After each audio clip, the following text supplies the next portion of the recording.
สบายดีพี่น้องอยู่กับช่องกิเทมไปกับสาวลาวลืมละบ่ซุปหน่อไม้เฮาเปลี่ยนแล้วได้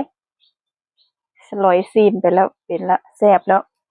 เฮาก็สิมาอัปเดตตัวนี้เนาะซุปหน่อไม้แล้วก็ปิ้งอันใส่อั่วนำอันนี้บ่ได้เฮ็ดเองเด้อซื้อเพิ่น คือเขาได้เฮ็ดเองเนาะก็สิมาปิ้งตัวนี้น้ำสิมีแต่อันซุปหน่อไม้ก็สิประหยัดแทบสิว่าอีนะมีตัวนี้นํเดี๋ยวถ้าทานเป็นก็เดี๋ยวเราจะมาปิ้ง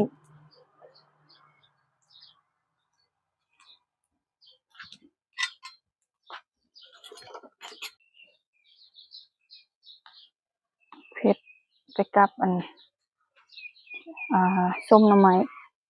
เผ็ดกะล้นเบิดล่ะจากดุกเผ็ดค่อยก็ได้เฮ็ดบาปต้นสูงถ้าสูงกว่ามือเผ็ดนะสูงเท่าคนเอาเผ็ดเครือเนาะอันนี้เนาะถ้าว่ามันอยู่ใกล้ต้นอีหยังเลยอยู่ใกล้ต้นมะฮุ่งมันบ่ต้นมะฮุ่งสูงกว่ามันก็จะยืดไปตาม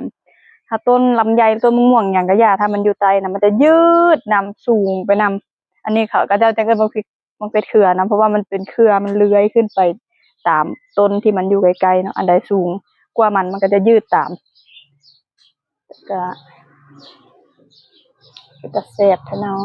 กับส้มหน่อไม้พอละ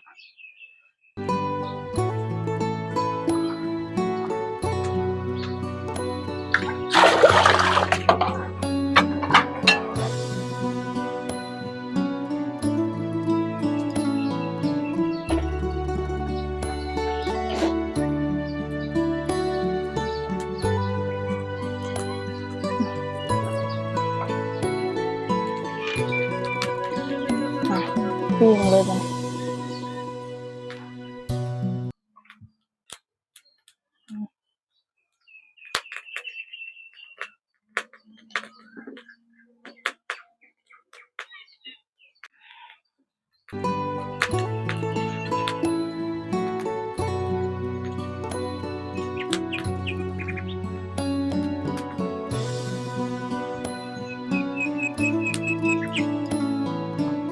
กอกจะสิกิ้งหนีค่อยเตรียมหนีคนไปกอกกันเว้ยจะแซ่บ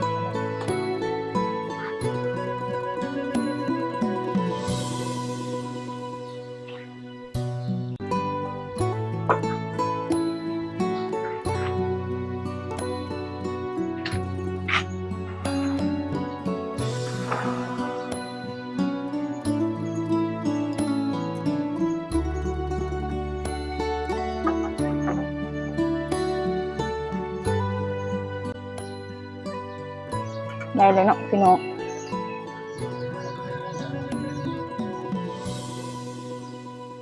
จักอัน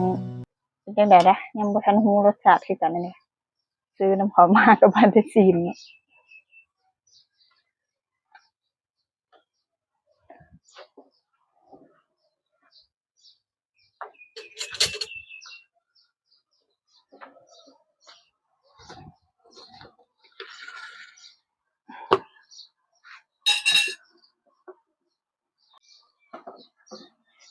พี่น้อง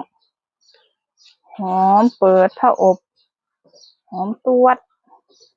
ส้มหน่อไม้แหนมหน่อไม้นี่ออกมาแบบนี้น้ำลายแตกเผ็ดสดๆจากสวนเรียบร้อยเมนูอัปเดต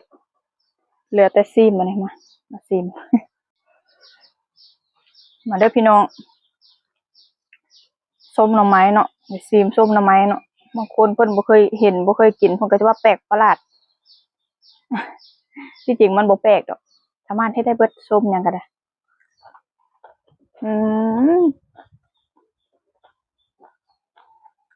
ข้าวก็เหนียวข้าวเย็นเหนียวมันก็แซ่บนะพี่น้องมีคนถามรสชาติมานะมันก็ส้มมันก็คือกันกับเฮากินส้มหยังทั่วไปหั่นล่ะมันแซ่บเนาะสรุปง่ายๆก็แซ่บ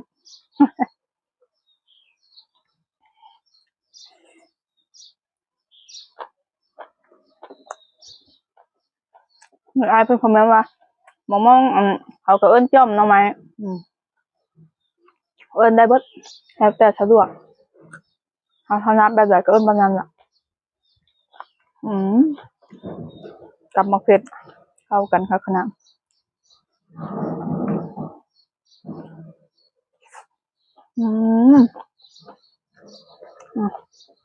แล้วก็มัน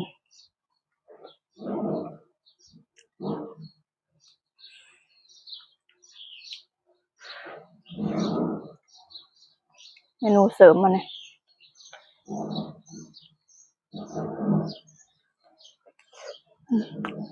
แล้วก็ข้าวแล้วก็ข้าวไปกินกับข้าวมีข้าวทางไง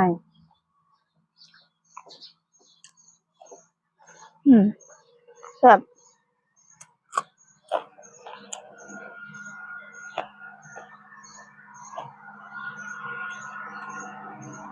ลองมึงเด้อพี่น้องยังไผอยากลองวะ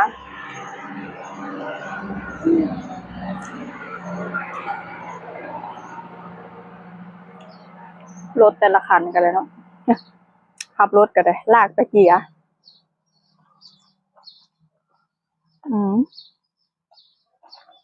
แซ่บพี่น้องไม่ไผ่สงสัยว่าอยากลองชิมกับเฮ็ดง่ายๆพี่น้องน้องไม้กับอยู่ในตลาดน่ะอันถ้าเกี่ยวกับพูดว่ามันเป็นบางมองมันสิบีบ่แต่ละมอง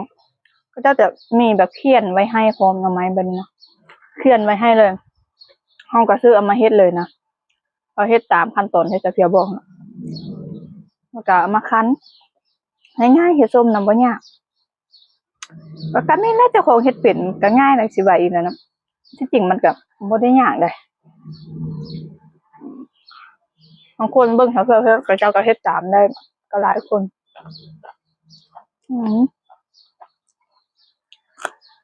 เว้ยเผ็ดสมชื่อ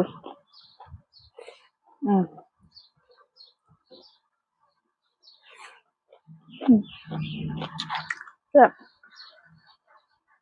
โอ้ยอารมณ์ว่ะคือกันกับส้มอย่างอื่นนะพี่น้องแซ่บคือกัน